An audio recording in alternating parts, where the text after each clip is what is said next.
So here's a 97 F350 7.3 liter PowerStroke. It has the fuel bowl and the mechanical lift pump deleted. Gives you great access to your high pressure oil pump. Right there is an aeromotive fuel pressure regulator with a fuel pressure sensor there added. We've got the return lines. This one right here, it runs all the way around the right behind the high pressure oil pump. Runs into the driver's side head. It's hard to see. Probably can't see it. Here's the passenger side. See, it's blue there. Sits right underneath the alternator. And that hose runs over here to the other side of the fuel pressure regulator. And at the bottom we have the return from the fuel pressure regulator.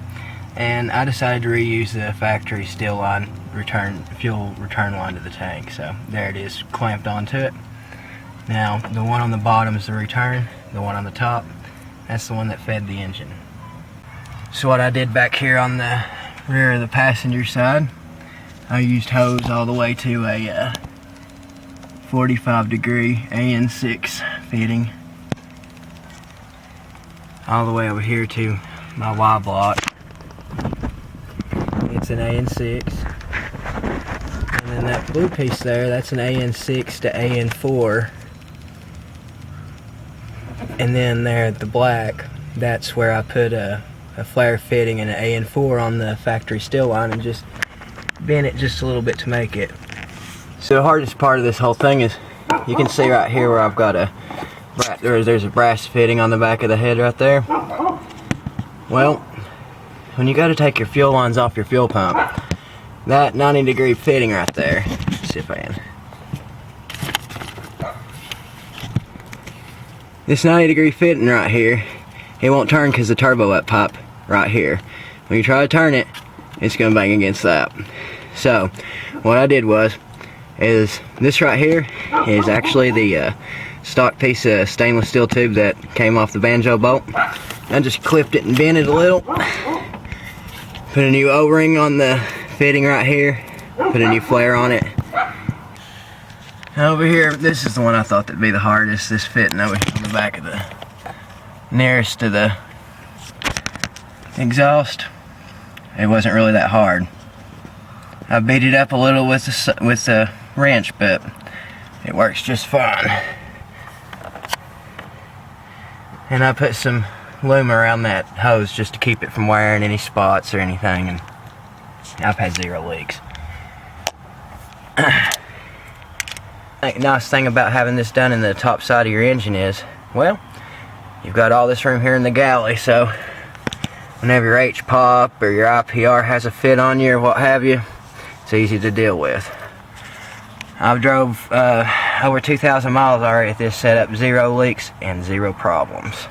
So let's go underneath the thing and see the fuel filters and the fuel pump arrangement. I just took the hose that runs from the fuel tank selector switch valve to the pre-filter there that's got a water separator on it. It's a Raycor Parker 30 micron. It does hang down pretty low if you look there at the frame.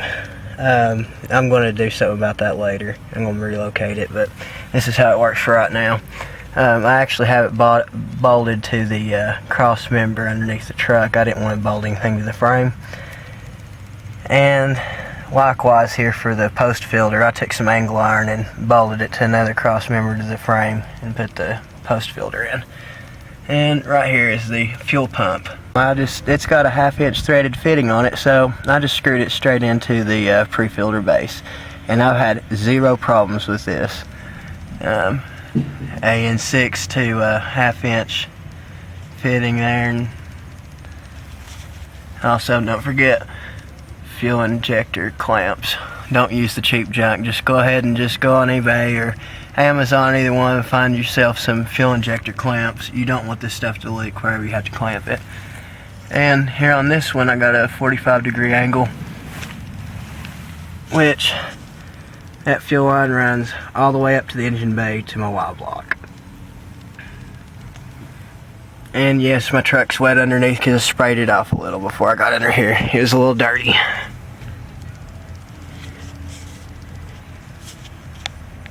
And it looks like my fuel water separator's working. There's all kinds of crud in there. Yuck.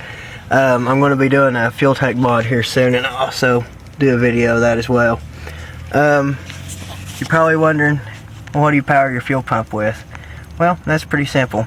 When I deleted my fuel bowl, I just used the heater connector. I got to start my truck. Got this nifty fuel pressure gauge.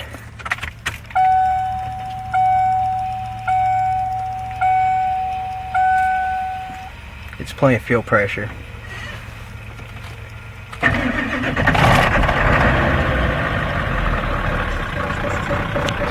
I always get a quick start up.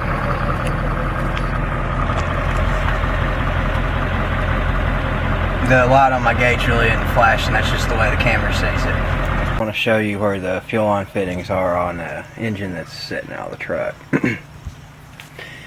So on the driver's side on this engine here, this happens to be out of a 94.5 F350, and well, this one had an easy way of getting this off if you wanted to take the fittings off, but on my 97 that I have, there's a 90-degree fitting that you cannot remove, because if you try to remove it, it'll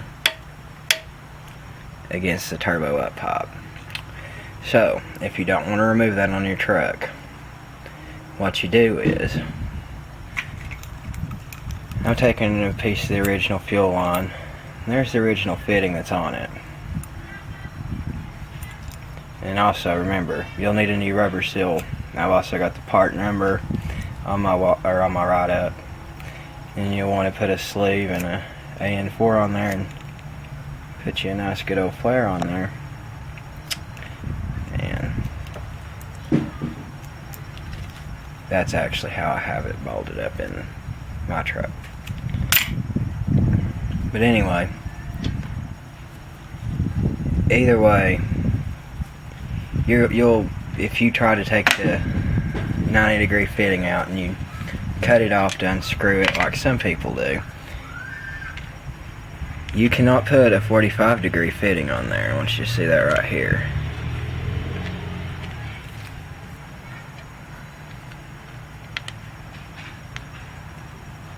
It too will bang against the side of the turbo. You'll have to put a straight through piece. It was easier just to make this and go on. This isn't the actual one, this is a backup piece that I'd made. The piece that's in my truck's actually just more straight with just a little curve to it. On the passenger rear side of the block here, you'll see, you'll probably want to put a straight piece in. That's what I did, and then just had a 90-degree angle to hose. Now, on the front of the engine, now I fed mine from the rear of the engine with the fuel just like it was stock. I didn't feel the need to change that setup. So on the front here, on this one, we already got the alternator bracket removed. It's these 3 bolts here. Anyway, you got a fitting right here. You will have to replace that with a 90-degree piece. Oh, and all these that are on the heads, they're 1/8 inch thread. I used all AN6 on mine. If I had to do over again, I'd probably do AN4 on the return, but it's already done. Okay, so on the driver's side, you'll have to remove 4 bolts to get the power steering and air conditioner pump off. And the bolts are right here, right here, right here, and right here. So you just make sure you get those 4 off. You'll have to just pull it forward a little, and you'll gain access to that pretty easy. It's not really that hard.